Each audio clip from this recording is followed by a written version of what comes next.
सर्ववेदांत सिद्धांतो गोचरम तम गोचरम महेशम सच्चिदानंदम सद्गुरुं प्रणतोस्म्यहम्।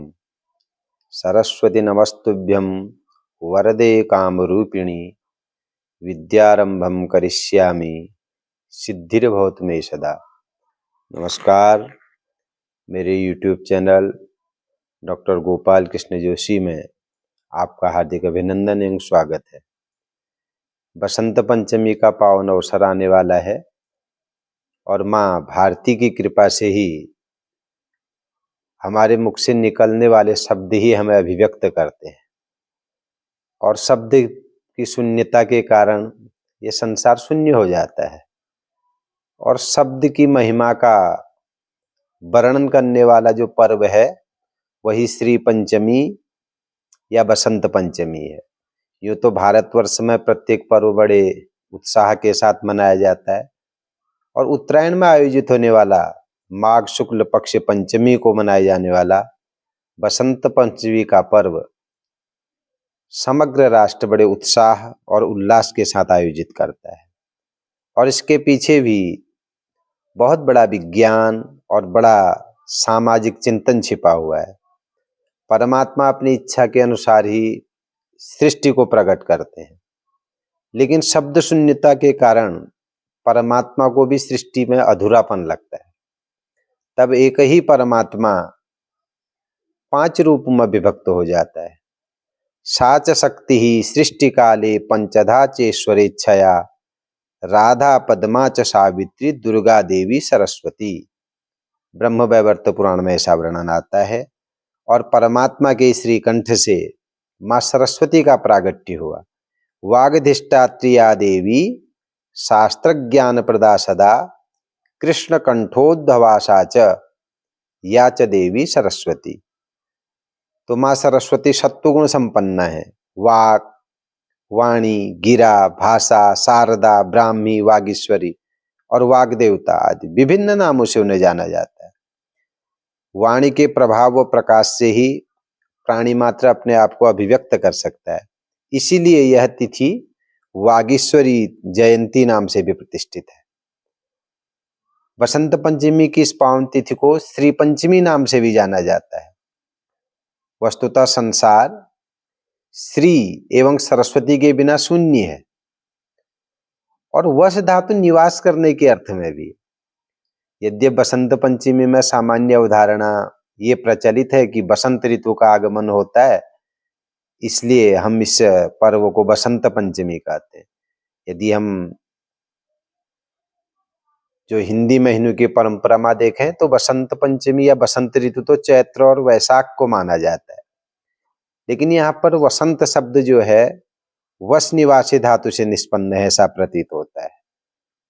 और उससे वस निवास से ही स्पष्ट होता है कि वह माँ जगदम्बा, वो सरस्वती वाणी के रूप में सबके हृदय में प्रतिष्ठित है।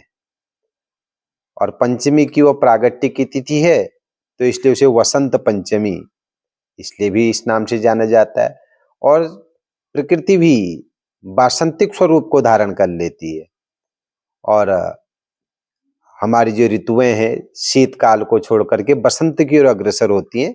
इन भावनाओं से भी इस पर्व को बसंत पंचमी नाम से जाना जाता है। इस पावन तिथि में प्रातः काल में सरस्वती पूजन का विधान बताया गया है।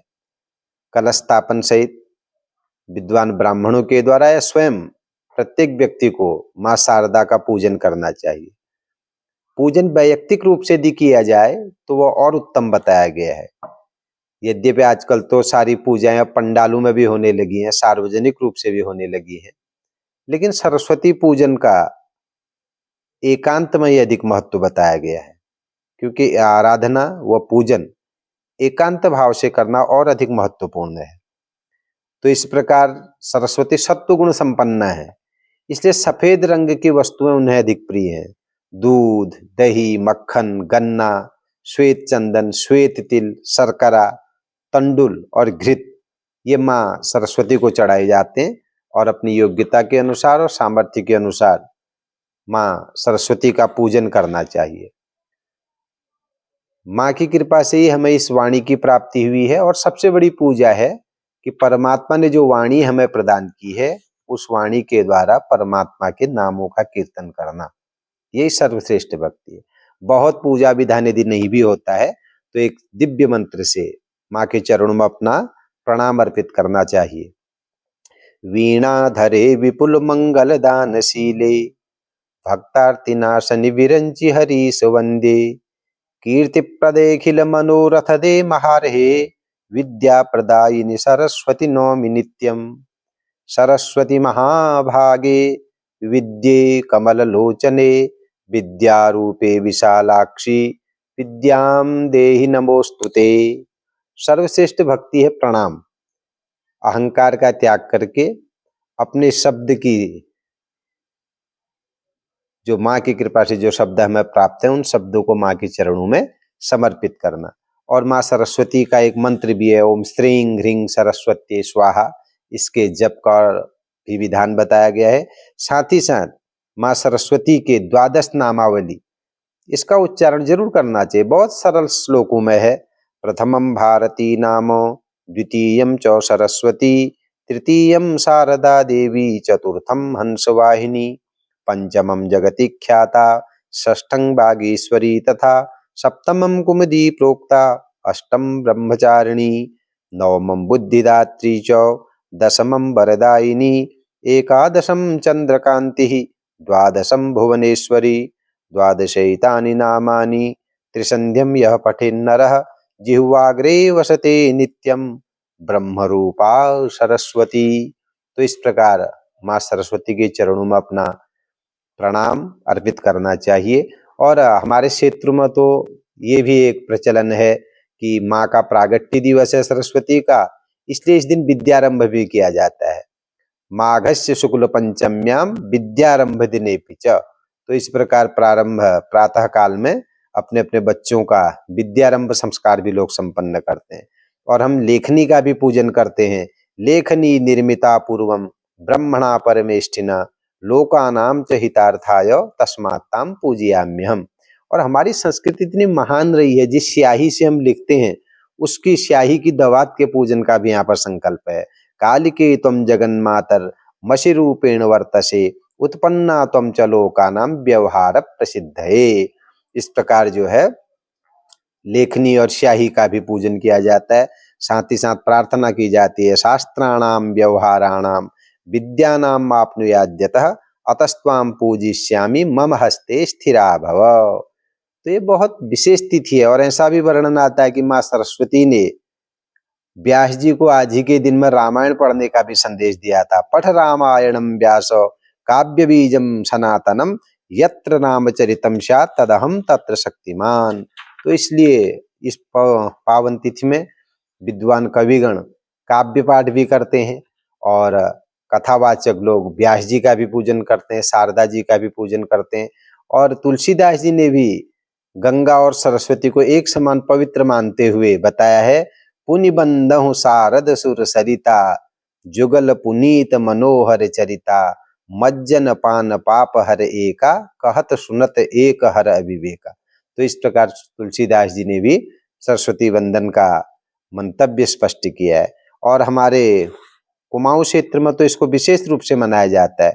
और बच्चों का अन्नप्राशन संस्कार भी लोग इस दिन संपन्न करते हैं। विद्यारंभ, कर्णवेद, जनेऊ संस्कार, ये विशिष्ट तिथि मानी जाती है।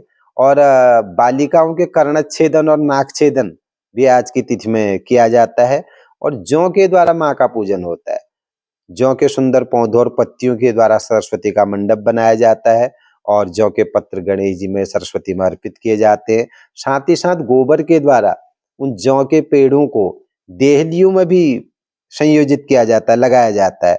और बच्चों को पीले कपड़े पहनाए जाते हैं, क्योंकि पीला रंग सार्वभौमिकता का द्योतक है। तो इस प्रकार बच्चों के पीले वस्त्र, पीला रुमाल इस पर्व की सार्वभौमिकता को स्पष्ट करता है। माता अपने बच्चों के सिर में जौ के पत्रों को भी रखती हैं। लाग दसें, लाग बगुवाई, लाग श्री पंचमी, जी रया, जग रया, योदिनियो मास भेटने रया। इस प्रकार आशीर्वाद भी माँ प्रदान करती है, माताएं प्रदान करती हैं। और बहनें भी अपने भाइयों के मस्तक में जौ रख करके उनके दीर्घायु की कामना करती हैं। तो इस प्रकार ये जो श्री पंचमी है, श्री शब्द ज्ञान, समृद्धि, कांति और उच्च विवेक का प्रतीक है। और पंच शब्द जो पंच तत्वात्मक जो हमारी प्रकृति है उसके बारे में बताता है। हर एक पर्व हमारा बड़ा वैज्ञानिक भी है। जौ का जो वृक्ष है वो समृद्धि का सूचक माना जाता है। और जो गोबर का प्रयोग हम करते हैं, गोबर में रोगनाशक क्षमता तो होती है, साथ ही साथ वो हमारी कृषि की उर्वरा शक्ति को भी बढ़ाता है। तो इस प्रकार जो है बसंत पंचमी का महत्व है। आरंभ में जब सृष्टि रच दी और शब्द शून्य संसार था, तो परमात्मा ने शब्द प्रकट करने के लिए सरस्वती को प्रकट किया। तो आज भी उसका संदेश ये है, हम हर एक क्षेत्र में विकास कर रहे हैं, उन्नति कर रहे हैं, लेकिन मानवीय संवेदनाएं दिन प्रतिदिन कम हो जा रही है। संवाद हमारा आपस में कम हो रहा है। सब लोग जो हैं, जो हमारी कृत्रिम संसाधन है उसी में लिप्त रह गए हैं। तो इसलिए बसंत पंचमी का पर्व जो है संवेदनशीलता और संवादहीनता को समाप्त करते हुए संवाद स्थापित करने का भी संदेश हमें देता है। और इसी दिन जो है रति एवं कामदेव की भी पूजा की जाती है। रतिकोत्सव के रूप में भी आज का दिन मनाया जाता है। और आज वर्णन आता है कि बसंत पंचमी के पावन तिथि को ही भगवान श्री राम ने दंडकारण्य में सबरी को दर्शन दिए थे, इसलिए भी इसका अधिक महत्व है। तो यह पर्व हमारी समृद्ध संस्कृति के परिचायक तो होते ही हैं, बल्कि प्रकृति के साथ सामंजस्य बनाते हुए हमें अपनी परंपराओं को जानने व संरक्षित करने का प्रयास भी करना चाहिए। यही इन पर्वों का संदेश होता है। यह पर्व ज्ञान प्राप्त कर अपने अस्तित्व को स्थापित करने का भी संदेश देता है। यदि हम सार्वभौमिक रूप से चिंतन करें तो श्री पंचमी और बसंत पंचमी का यह पावन पर्व संवाद स्थापन का पर्व है। हम शब्द ब्रह्म की महिमा को जाने और जो परमात्मा शब्द ब्रह्माति वर्तते, जो शब्द ब्रह्म है, अक्षर है, जो परमात्मा अक्षर ब्रह्म परमम, उस अक्षर ब्रह्म की कृपा से जो अक्षर, जो शब्द, जो ज्ञान जो हमें प्राप्त है, अपनी उस वाणी के द्वारा परमात्मा का हम आराधन करें, कीर्तन करें, उन्हें नमन करें और अपनी वाणी का सदुपयोग करते हुए समाज में सहअस्तित्व, सद्भावना और समरसता को स्थापित करने का हम कार्य करें। यही बसंत पंचमी का मुख्य संदेश है। और श्री शब्द जो है हमारी योग्यता और हमारी कांति का भी प्रतीक है। जब तक हमारे अंदर कांति नहीं होगी, योग्यता नहीं होगी, समृद्धि नहीं होगी, तो हम न तो आगे बढ़ सकते हैं, न राष्ट्र आगे बढ़ सकता है। इसलिए हम इसको शास्त्रीय रूप में मानते हुए इस पर्व की जो हमारी लोक परंपराएं से जुड़ी हुई हैं उनको भी जाने, माने और पहचाने। यही इस पर्व का मुख्य संदेश है। पुनः आप सभी को बसंत पंचमी की बहुत बहुत शुभकामनाएं। और आपसे आशा रखता हूं कि आप इस वीडियो को सुनकर के यदि आपको उचित लगे तो आप इसका प्रचार और भी करें और अपने बच्चों तक इस संदेश को अवश्य पहुंचाएं। यही भाव से मैं इस वीडियो को बनाता भी हूं और आप तक प्रेषित भी कर रहा हूं। पुनः आप सभी का हार्दिक अभिनंदन और स्वागत। नमस्कार।